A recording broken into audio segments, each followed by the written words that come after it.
برادران ملت اسلامی، السلام علیکم ورحمۃ اللہ وبرکاتہ۔ الحمد للہ وکفا وسلام علی حبیبہ المصطفیٰ، اما بعد فاعوذ باللہ من الشیطان الرجیم، بسم اللہ الرحمن الرحیم۔ ان ینصرکم اللہ فلا غالب لکم وان یخذلکم فمن ذا الذی ینصرکم من بعدہ وعلی اللہ فلیتوکل المؤمنون۔ صدق اللہ مولانا العظیم۔ بارگاہ رسالت معاب صلی اللہ علیہ وسلم میں درود پاک کا ہدیہ پیش کریں۔ اللہم صلی علی سیدنا و مولانا محمد معدن الجود والکرم وآلہ واصحابہ الکرام وابنہ الکریم وبارک وسلم صلاة دائمة سرمدا ابدا۔ اللہ عز و جل قرآن عظیم میں فرماتا ہے، اگر اللہ تمہاری مدد کرے تو کوئی دوسرا غالب آ ہی نہیں سکتا۔ ان ینصرکم اللہ فلا غالب لکم، تم پر کوئی غلبہ حاصل نہیں کر سکتا اگر اللہ تمہاری مدد کرے۔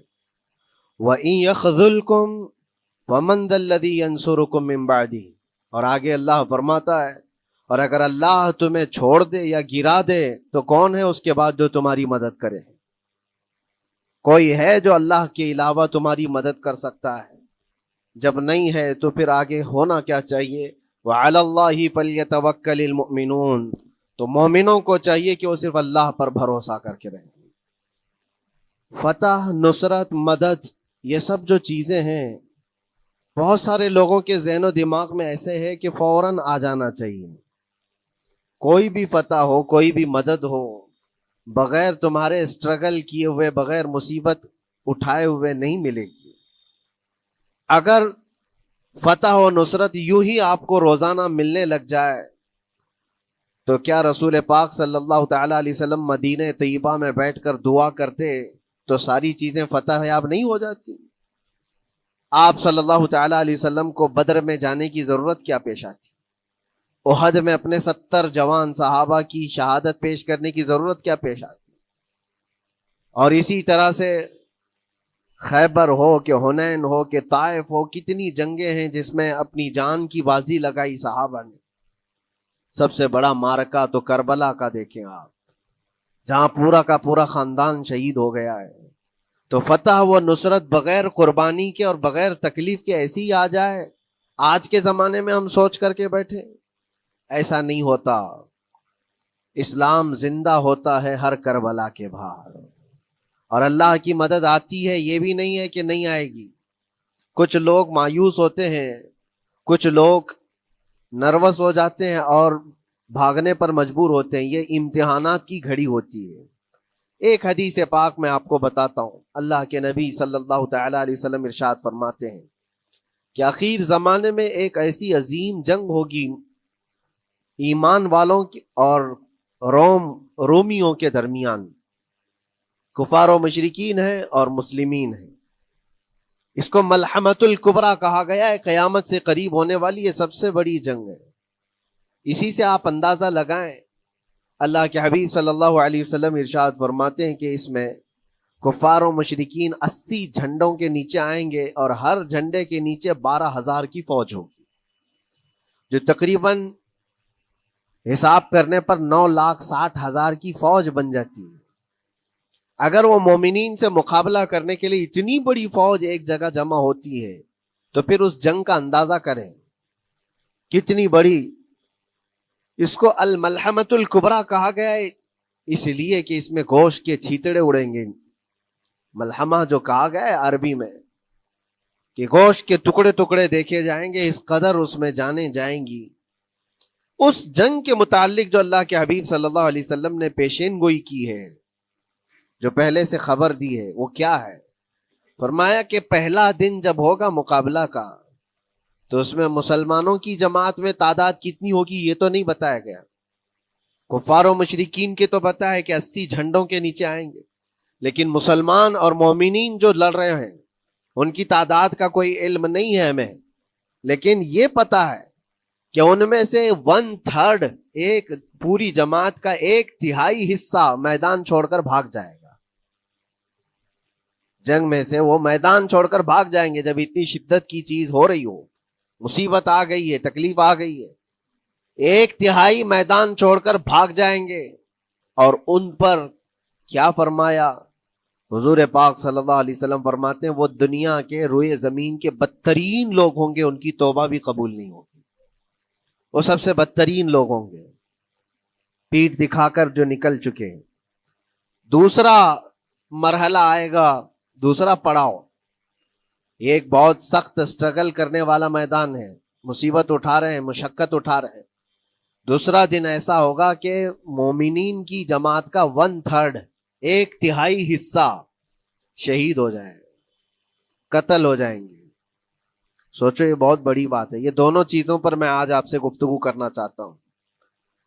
ایک تہائی حصہ میدان چھوڑ کر بھاگ جا رہا ہے اور ایک تہائی حصہ قتل ہو گیا, شہید ہو گئے. بچے کتنے ہیں؟ 1/3. لاسٹ میں ایک تہائی حصہ بچا ہے. یعنی ایک میں اگر 3 پارٹ کریں تو 2 پارٹ تو ختم ہو گئے, ایک پارٹ بچا ہے. اور اللہ کے نبی صلی اللہ علیہ وسلم فرماتے ہیں اللہ رب العزت اس آخری تہائی حصے کو فتح مبین عطا فرمائے گا. فتح تو ہے ان کی, فتح ہوگی ان کی, لیکن جو حصہ بچا ہوگا وہ اخیر کا 1/3 حصہ ہوگا. اب اس پر مجھے عرض یہ کرنا ہے, مومنوں کو اگر فتح دیکھنا ہے, اللہ کی نصرت اور مدد دیکھنی ہے, تو یہ 2 چیزیں تو برداشت کرنی پڑیں گی. کون سی؟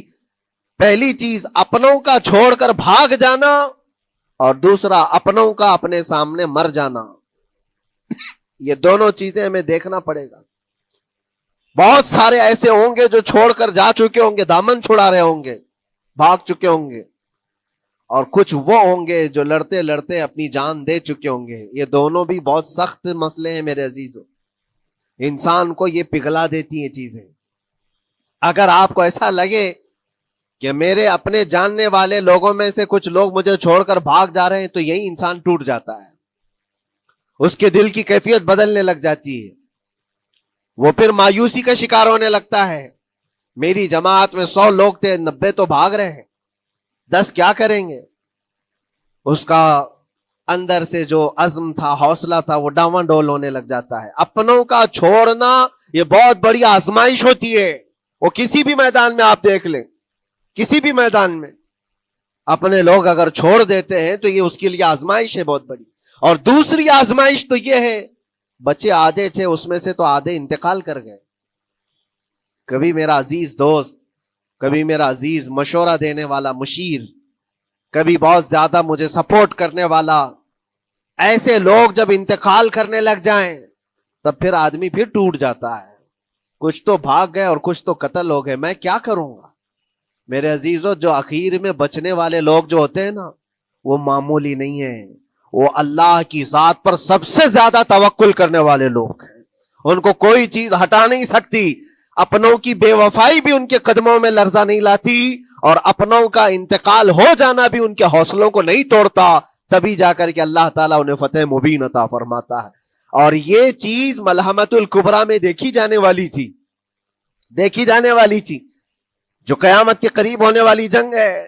لیکن میرے عزیزوں, آج ہم نے اپنی آنکھوں سے یہ مشاہدہ کیا ہے غزہ کی سرزمین پر, فلسطین میں 15 مہینے کے بعد آج صہیونی حکومتیں اور یہودی غاصب حکومتیں صلح کرنے پر اور ایگریمنٹ کرنے پر مجبور ہو گئی. دنیا ان کے منہ پر تھوک رہی ہے. تم 50,000 سے زیادہ لوگوں کو قتل کر کے صرف 200 لوگوں کو چھڑانے کے لیے آج بھی فتح کا جشن منا نہیں پا رہے ہو, بلکہ پھر جھک کر کے ان کے ساتھ معاہدہ ایگریمنٹ کرنے پر مجبور ہو. یہ فتح ان بچوں کی نہیں ہے تو اور کیا ہے, ان مظلوموں کی نہیں ہے تو اور کیا ہے, جن کے پاس کھانے کو روٹی نہیں ہے اور پہننے کو کپڑے تک نہیں رہ گئے, ان کے علاج معالجے کے لیے دوائیاں نہیں رہ گئی, لیکن عزم اور حوصلہ ایسا ہے کہ اللہ ابھی ہمارے ساتھ.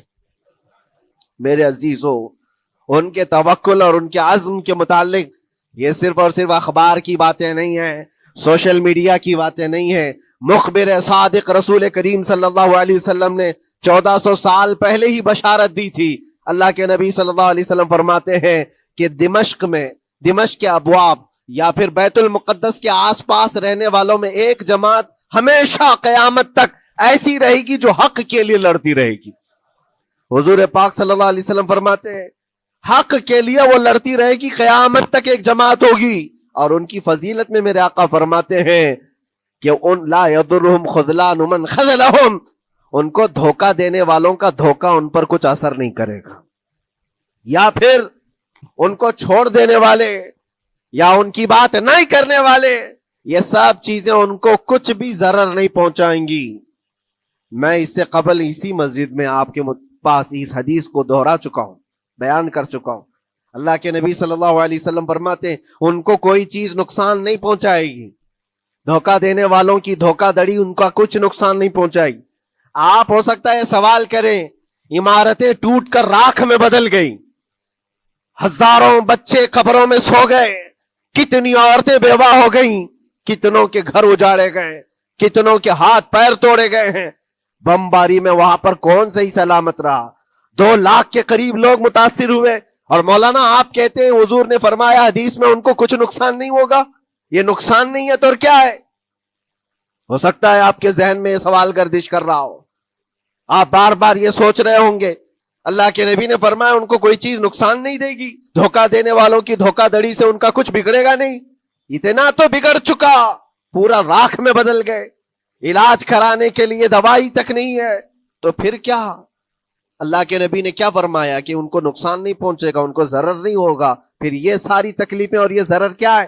میں بتاتا ہوں میرے عزیزوں، جسم کا نقصان، جان کا نقصان، مال کا نقصان، جائیداد کا نقصان، یہ اللہ کے نبی نے نہیں فرمایا. یہ نقصانات مومن کے لیے کوئی معنی نہیں رکھتے.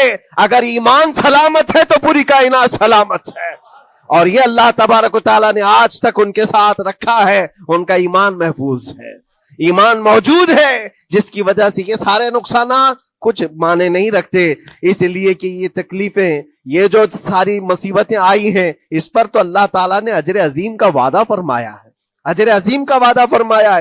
ہاں اگر ایمان ہی چلا جاتا تو پھر کون سی جنت ملتی، کون سی خوشبو جنت پاتے؟ کچھ نہیں ہوتا. ایمان سلامت ہے، جس کی وجہ سے انہیں دنیا میں بھی اللہ سرخروئی عطا فرمائے گا. ایک بھی جگہ سے کہیں ان نہتے مسلمانوں کو جو غریب مظلوم ہیں اور ٹوٹے پھوٹے ہاتھوں اور ٹکڑے پہنے ہوئے بچے ہیں، ان کو کوئی یہ نہیں کہتا کہ یہ ظالموں کے لوگ ہیں، بلکہ ہر کوئی یہ کہتا ہے ایک ظالم کے خلاف جس کے پاس دنیا کے سارے آئٹم پاور ہیں، لیکن یہ نہتے بچے کھڑے ہیں، دعائیں بھی ان کے ساتھ ہیں اور رحمت الہی بھی ان کے ساتھ ہے. سلام ہے ان غزہ کے مظلومین کو.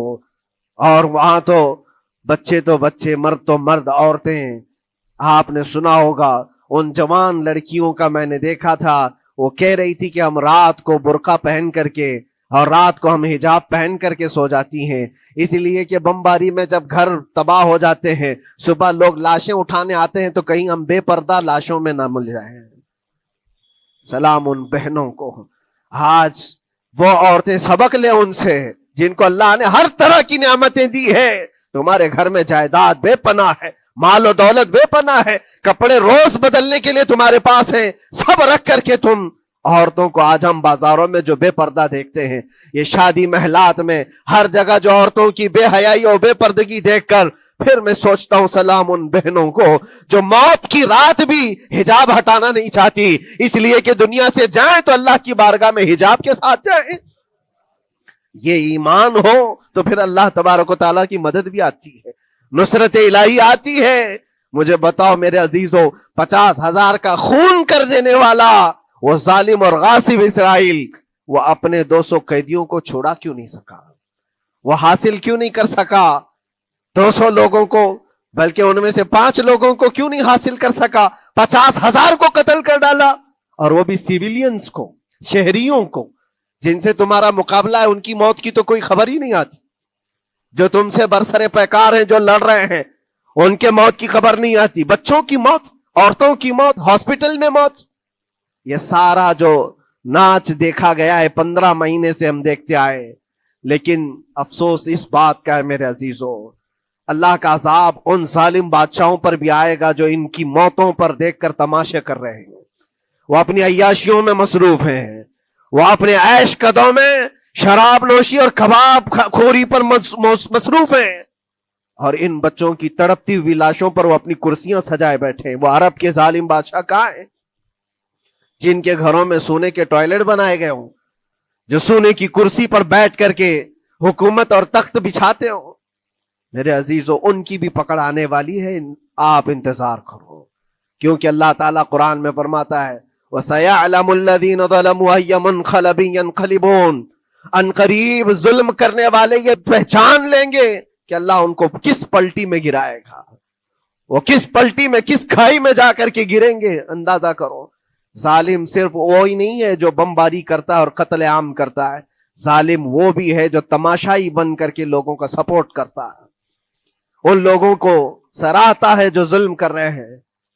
افسوس کا مقام ہے، وہ چیختے رہ گئے، چلاتے رہ گئے ہیں، اور پھر اخیر میں وہ بچوں نے پکار کر کے یہ بھی کہا ہمیں کسی جگہ سے مدد کی امید نہیں ہے، نہ ہمارے پڑوسی ملک سے، نہ کسی بہت بڑے مسلم بادشاہ سے، ہمیں امید ہے فتح کی اور مدد کی تو پروردگار عالم سے ہے۔ اور یقیناً مومنوں کے لیے اللہ نے یہی فرمایا وَعَلَى اللَّهِ فَلْيَتَوَكَّلِ الْمُؤْمِنُونَ، اور مومنوں کو چاہیے کہ صرف اللہ ہی پر بھروسہ کریں۔ میں نے دیکھا ہے میرے عزیزو، یہ دنیا صرف اور صرف لالی پاپ پکڑا سکتی ہے تمہیں، ان کے ہاں مدد کی کوئی گنجائش نہیں ہے، یہ ہمارے ساتھ کھیلتے ہیں، ان کے دلوں کے اندر سے رحم غائب ہے، یہ بچوں کی تڑپتی ہوئی لاشوں کو دیکھ کر کوئی آواز تک نہیں اٹھاتا، جو آواز اٹھانے والا اس کو کیس کر کے بند کر ڈالیں گے۔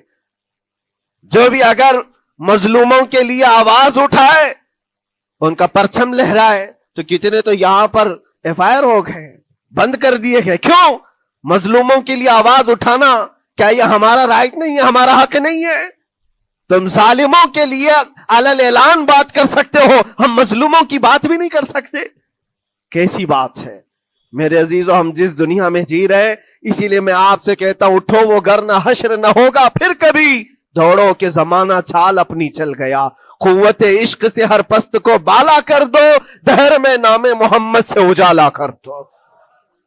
تمہارے پاس طاقت و قوت نام کی کوئی چیز ہے تو وہ ایمانی طاقت ہے، باقی کوئی چیز، کوئی طاقت و قوت تمہاری مدد نہیں کرے گی۔ وہ قوت ایمانی ہے جو بدر میں صحابہ کے ساتھ تھی، وہ قوت ایمانی ہے جو احد میں بھی صحابہ کے ساتھ تھی، وہ ایمانی طاقت و قوت کا جوش ہی ہے جو 4000 ہوتے تو 40,000 پہ بھاری ہوا کرتے تھے، وہ ایمانی طاقت و قوت ہی ہے جس پہ اللہ کی مدد اور نصرت آتی ہے۔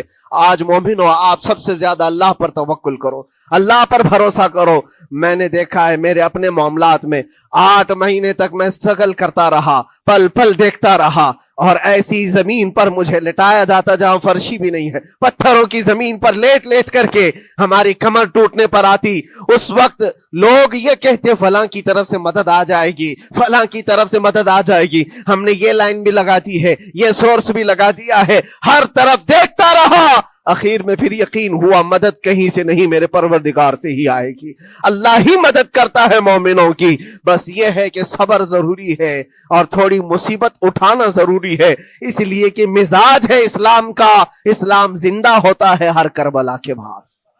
اپنی قربانیاں دو اور قربانیاں ضائع نہیں ہوتی، رنگ لائیں گی، ہماری شہادتیں رنگ لائیں گی، ان بچوں کی شہادتیں رائے گاہ نہیں جائیں گی جو 40,000 کے قریب شہید ہو چکے ہیں، وہ رنگ لائے گی۔ فتح بیت المقدس کے لیے ان کی قربانیاں، ان کی شہادتیں ایک عظیم باب بن کر کے نکلیں گی، ایک عظیم دروازہ بن کر کے نکلیں گی۔ آپ انتظار کرنا، وہ دن قریب آ رہا ہے جس کے متعلق میرے مصطفیٰ نے بشارتیں دی ہیں۔ ایک وقت وہ آئے گا جب امام مہدی کا ظہور ہوگا اور صرف پرچم اسلام لہرائے گا، وہ دن آئے گا، یہ قربانیاں ضائع نہیں جائیں گی میرے عزیزوں۔ اور اللہ کریم نے قرآن میں فرمایا، آپ لوگ ڈرتے ہوں گے مولانا پھر سے یہ ساری چیزیں بول رہے ہیں، ان کو برا لگے گا، ان کو برا لگے گا، بہتوں کو برا لگے گا، یہ میری بات نہیں، قرآن کہتا ہے وَلَوْ كَرِهَ الْكَافِرُونَ وَلَوْ كَرِهَ الْمُشْرِكُونَ۔ اللہ قرآن میں فرماتا ہے يُرِيدُونَ لِيُطْفِئُوا نُورَ اللَّهِ بِأَفْوَاهِهِمْ، لوگ تو چاہتے ہیں اللہ کے چراغ کو اپنے منہ کے پھونکوں سے بجھا دیں،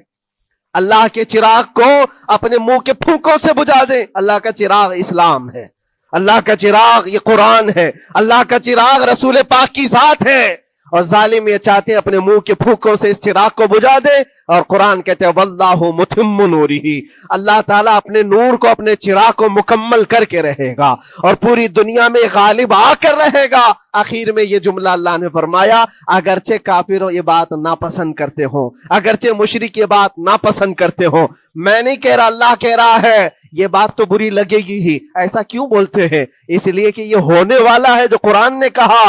یاد رکھو، زمین اوپر جا سکتی ہے، آسمان نیچے آ سکتا ہے، لیکن میرے رب کا فرمان کبھی ٹل نہیں سکتا۔ جو قرآن نے کہا ہے وہ ہو کر رہے گا، اور اسی پر ایمان ہم سب مومنوں کی شان ہے، ہم سب مومنوں کی شان ہے۔ بس آپ کے لیے ذمہ داری یہ ہے، آؤ ان برائیوں کی وادیوں سے جس میں پڑے ہوئے ہو، نوجوانوں سے میں گزارش کرتا ہوں، تمہاری نمازوں کا حساب کر لو، تمہارے اپنے اعمال کا حساب کر لو۔ اللہ کی مدد کو پکارتے ہو تو یقیناً اپنے چہرے صاف تو کر لو، اپنے دلوں کو پاک تو کر لو، اپنے اعمال، اپنی پیشانیوں کو مسجدوں کے سجدوں سے سجا تو لو۔ پھر مانگنے میں تمہیں ایک مزہ بھی آئے، ایک لطف بھی آئے، رحمان کی بارگاہ میں ہاتھ اٹھائیں تو آپ کو لطف بھی آئے، اپنے لیے بھی اور مظلومین کے لیے بھی مانگنے میں مزہ تو آئے۔ لیکن جب آج ہاتھ اٹھاتے ہیں تو پھر یہ دل میں بات آتی ہے، فجر تو قضا کر کے سویا تھا، عشاء تو پڑھا نہیں تھا، اور میرے حالات یہ ہیں، حرام کھایا ہوا ہے، کسی کا مال غصب کیا ہوا ہے۔ ان تمام معاملات کو لے کر کس طرح سے ہاتھ اٹھاؤ گے اللہ کی بارگاہ میں؟ پہلے اپنے آپ کو پاک کر لو میرے عزیزوں۔ جب صاف ستھرے ہو جاؤ تو پھر اللہ کی مدد بھی آئے گی۔ اس لیے کہ دنیا میں ہم نے دیکھا ہے، صاف پیالہ لے کر کے آؤ گے تو دودھ بھی ڈالا جا سکتا ہے اور مٹھائی بھی دی جا سکتی ہے، لیکن پیالے میں ہی کیچڑ بھر کر کے لاؤ تو دودھ دینے والا کیا اس میں دودھ ڈالے، اور مٹھائی دینے والا کیا اس میں مٹھائی ڈالے۔ یہ تو دنیا والوں کا دستور ہے، بلا تشبیہ و بلا تمثیل۔ اپنے پاک دلوں کو لے کر اللہ کی بارگاہ میں جاؤ تو فوراً تمہارے لیے مدد بھی آ جائے، فوراً مدد بھی آ جائے۔ اللہ کریم ان غزہ کے نہتے اور مظلوم مسلمانوں کی فتح کو سدا قائم و دائم رکھے، اور ان کے ٹوٹے پھوٹے بکھرے گھروں کو اللہ تعالیٰ پھر سے آبادی عطا فرمائے، ان کے کمزوروں کو مولا طاقت و قوت عطا فرمائے، ان کے شہیدوں کو مولا اجر عظیم نصیب فرمائے، ان کی بیواؤں کو مولا صبر جمیل عطا فرمائے، ان کے یتیموں کو مولا طاقت و قوت عطا کرے، ان کی مسجدوں کی آواز اور ان کی گونج کو مولا پھر سے بلندی عطا فرمائے، اور ان کے صبر اور ان کے استقامت اور ان کے حوصلے کو مولا پورے دنیا کے مومنین کے دلوں میں قائم عطا فرمائے۔ ان کے ہر طرح کے حوصلے، ان کے صبر اور ان کے مجاہدانہ استقلال کو مولا ہم سب کے لیے ذریعے نجات عطا فرمائے۔ ہماری نسلوں کے لیے اللہ تعالیٰ ایک سبق آموز حکایت عطا فرمائے۔ مولا کریم تیرے دربار میں دعا ہے، ہم سب کو بزدلوں کی جماعت سے نجات عطا فرما۔ مولا ہم کو منافقین اور مشرکین اور کافرین کے وسوسوں اور ان کے تمام فتن و شرور سے محفوظ فرما دے۔ ہم سب کو ظالموں کے ظلم سے بچا، فتینوں کے فتنے سے بچا، شرین کے شر سے بچا، حاسدین کے حسد سے بچا، جلنے والوں کی جلن سے محفوظ فرما۔ خدایا قدیر و جبار، آخری سانس تک ہمارے ہاتھوں کو غیروں کے سامنے پھیلنے سے محفوظ فرما دے۔ تو اپنا اور اپنے حبیبوں کا محتاج بنائے رکھ۔ وآخر دعوانا ان الحمدللہ رب العالمین۔ السلام علیکم۔